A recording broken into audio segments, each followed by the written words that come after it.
Maintenant, dans ce tableau, on va saisir des données. Et par exemple, nous allons taper un intitulé pour des dépenses.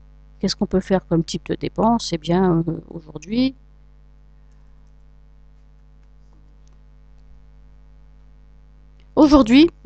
je viens de faire mon plein de gasoil. Et évidemment, ce n'est pas du crédit, c'est de la dépense. Et ça m'a coûté 55 €. Voilà. Donc, je vais taper gasoil 55.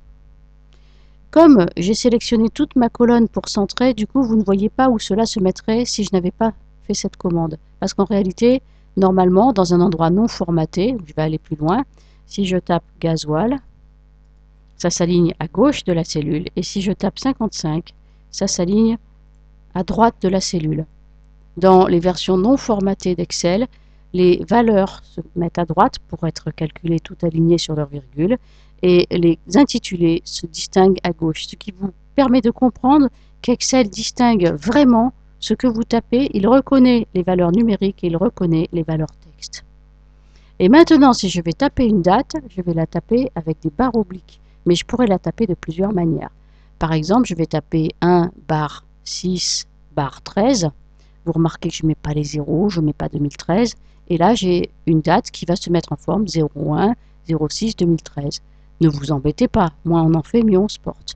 Mais sinon, je pourrais dire 1 juin. Et c'est reconnu. Et par défaut, ça sera en 2013. D'accord? Après, c'est vous qui décidez quel est le format qui correspond mieux à ce que vous avez envie de faire. Et si après, le 1er juin, j'ai reçu aussi des sous, qu'est-ce que je pourrais recevoir le 1er juin comme sous? Je ne vous le dis pas. Bon, ça va être un salaire, par exemple. Et ce salaire, on va le mettre à 1200 €. Pour l'instant, vous ne voyez pas les alignements parce que tout à l'heure, j'ai mis déjà en forme tout en centré. Mais je vous dis que normalement, vous l'auriez vu aligné sur la droite. Hein. Pour l'instant, vous avez vu que les dates peuvent avoir des formats différents. Et puis, les chiffres se mettent tout crus. Et si j'avais tapé avec des virgules, cela aurait donné quoi? Eh bien, par exemple, le 5 juin, 5 bar 6 bar 13, je vais avoir la CAF qui arrive et je vais avoir 200 € de crédit, mais cette fois-ci, je vais taper virgule 78. Pas de souci, on tape bien une virgule. Si vous avez un pavé numérique, vous tapez tout dans le pavé numérique sur la droite et entrez, c'est plus rapide. Donc vous avez vu comment on entre des données.